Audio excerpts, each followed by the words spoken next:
आइए जानते हैं मतलब एक बहुत प्यारे और एक बहुत ही कॉमन इडियम का। इडियम है हिट द हे। अब जैसा हम इडियम्स के बारे में जानते हैं कि कभी भी हमें इनके लिटरल मीनिंग पे नहीं जाना चाहिए, तो जो ये लिखा होता है वो इसका मतलब नहीं होता। तो हिट द हे हम कहते हैं भूसे को, तो भूसे को पीटना। अब इस सेंटेंस को देखिए ज़रा। After a long time I was ready to hit the hay and get some rest. अब अगर आप इसको लिटरली देखेंगे तो कुछ ऐसा मतलब निकल रहा है कि आफ्टर अ लॉन्ग डे, मतलब एक लंबे दिन के बाद, एक थकान भरे दिन के बाद, I was ready to hit the hay, मैं तैयार था भूसा पीटने के लिए, एंड गेट सम रेस्ट। तो भूसा पीट के कौन सा रेस्ट मिलता है, हो सकता है कोई कंफ्यूज हो जाए अगर इसको ये मतलब ना समझ में आए। इसको ऐसे समझिए कि पुराने समय में भूसे की मैट्रेसेस होती थी, तो मैट्रेसेस में जो गद्दे होते थे उनमें भूसा भरा होता था।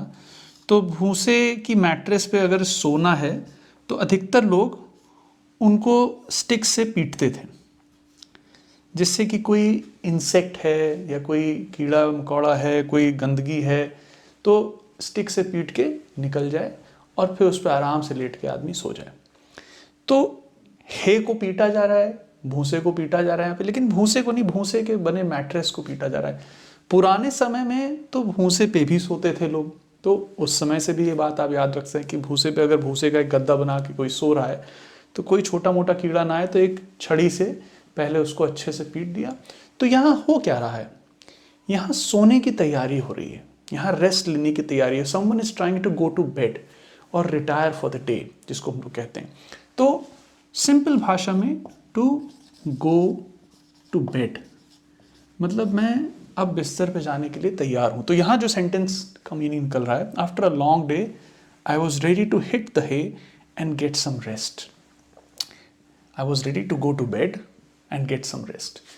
तो मुझसे कई बार स्टूडेंट्स पूछते हैं कि ये सब क्या है, ऐसे क्यों आता है कि इडियम क्यों हम हिट द हे याद रखें। आप ना यूज़ करें, भले ही आप इडियम को हिट द हे ना यूज़ करें, आप सिंपली एक सिंपल भाषाएं बोलें, कोई बात नहीं, आप आसान भाषा रख सकते हैं अपनी, लेकिन आप दूसरे की भाषा को कंट्रोल नहीं कर पाएंगे। आप जो किताबों में पढ़ेंगे वहाँ पे कुछ इडियम्स आएंगे जहाँ आपको लिटरली मतलब समझ में नहीं आएगा, इसलिए इन एक्सप्रेशंस का, इन इडियम्स का मतलब जानना आपको बहुत ज़रूरी है।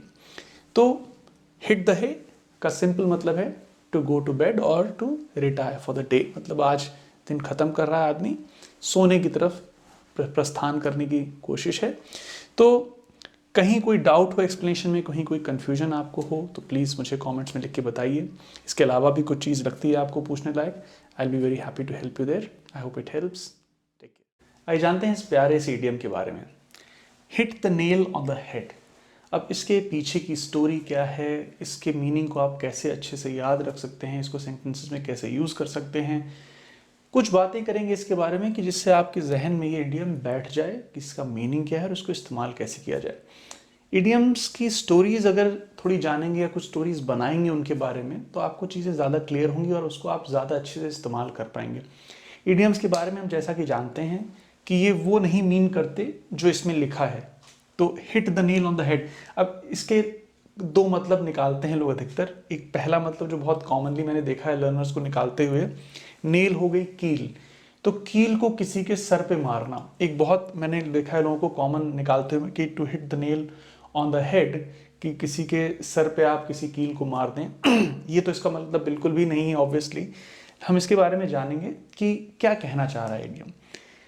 अगर आपने कभी हथौड़ी का इस्तेमाल किया हो और उससे किसी कील को मारने की, किसी लकड़ी में मारने की कोशिश करी हो, तो आपको पता होगा कि ये लेट्स से ये कील है, ठीक, और ये है कील का हेड। तो हम इस हेड की बात कर रहे हैं और आपके पास लेट्स से एक हथौड़ी है मान लीजिए।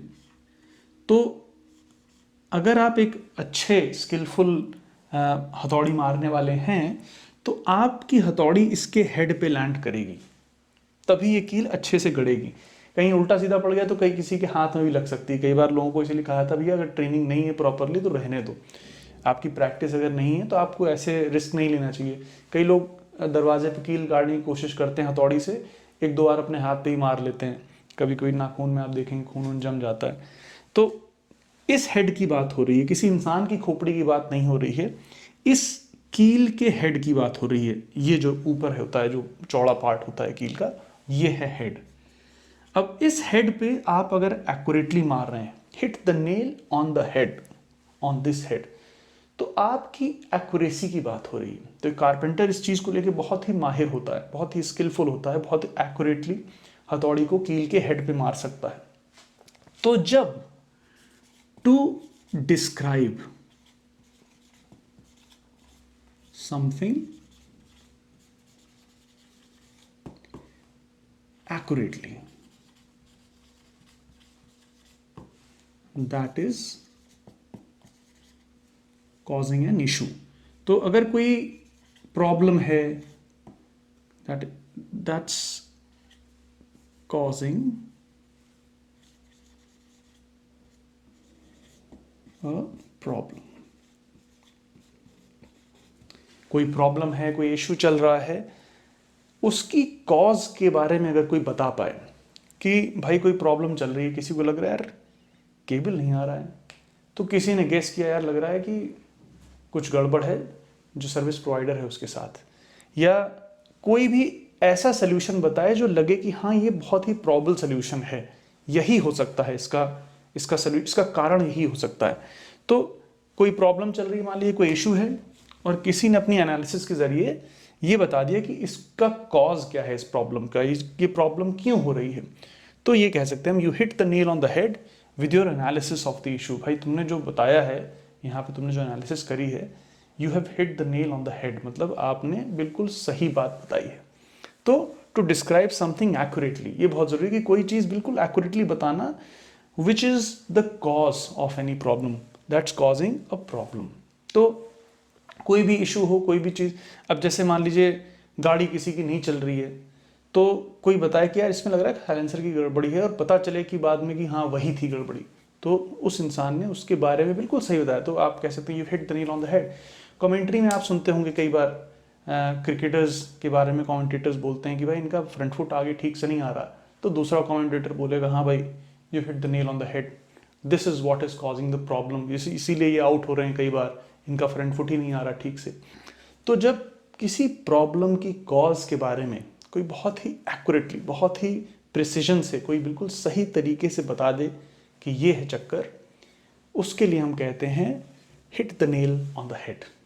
एक्यूरेसी की बात हो रही है कि भाई बहुत ही बढ़िया, तो ये कारपेंट्री से एक तरह से कह सकते हैं आया है। आशा करता हूँ इस डिस्कशन से आपको ये समझ में आएगा कि hit the nail on the head किस लिए ये इस्तेमाल होता है, इसका इस्तेमाल आप कैसे कर सकते हैं। कोई प्रॉब्लम, कहीं कोई कन्फ्यूजन हो किसी इसको लेके या किसी और चीज़ को लेके इंग्लिश लैंग्वेज में, मुझे कमेंट्स करिए, I will be very happy to help you there. I hope it helps. Take care. आइए जानते हैं एक बहुत ही कॉमनली यूज और बहुत ही इंपॉर्टेंट इडियम के बारे में। आसान भी है समझना इसको, आइए देखते हैं। इडियम है टू हिट द रोड। अब अगर आप इसको वर्ड टू वर्ड ट्रांसलेट करेंगे तो कुछ ऐसा जान पड़ रहा है कि कहीं सड़क है और कोई जाके उस सड़क को पीट रहा है, टू हिट द रोड। जैसा हमें इडियम्स के बारे में पता है कि हम वर्ड टू वर्ड ट्रांसलेट करके तो अधिकतर इडियम्स के मीनिंग नहीं समझ पाएंगे, लेकिन मैंने कई बार लर्नर्स को देखा है कि वो बहुत अच्छे से इडियम्स के मीनिंग को गेस कर सकते हैं अगर वो सेंटेंस के कॉन्टेक्स्ट को समझ पाएं। एक सेंटेंस देखिए, it's time to hit the road and start a new adventure. अब अगर वर्ड टू वर्ड ट्रांसलेट करेंगे तो शायद आपको ये लगेगा कि ये समय है सड़क को पीटने का और अपने नए एडवेंचर को स्टार्ट करने का। इसका मतलब है टू बिगिन अ जर्नी और ट्रिप। यूजुअली जनरली आप इसको यूज करेंगे अगर आप किसी ड्राइविंग ट्रिप पे जा रहे हैं। इसका जनरली यूसेज तब करें जब आप ड्राइव करके, मान लीजिए 4-5 दोस्त हैं, फैमिली है, एक रोड ट्रिप प्लान कर रही है, उसको स्टार्ट करने के लिए इस एक्सप्रेशन का इस्तेमाल होता है, टू हिट द रोड।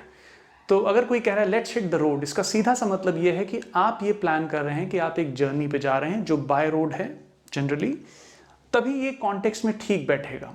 तो usually by driving, to begin a journey और ट्रिप, यूजुअली बाय ड्राइविंग। तो यहाँ सेंटेंस को फिर से पढ़िए, it's time to hit the road and start a new adventure. इसका मतलब हम नए एडवेंचर की शुरुआत करते हैं, जर्नी को बिगिन करते हैं, जो कि एक ड्राइविंग जर्नी लग रही है यहाँ से सेंटेंस से। तो to begin a journey, general context इसका ये है, when you are usually doing it by driving. I hope this explanation helps you. Take care.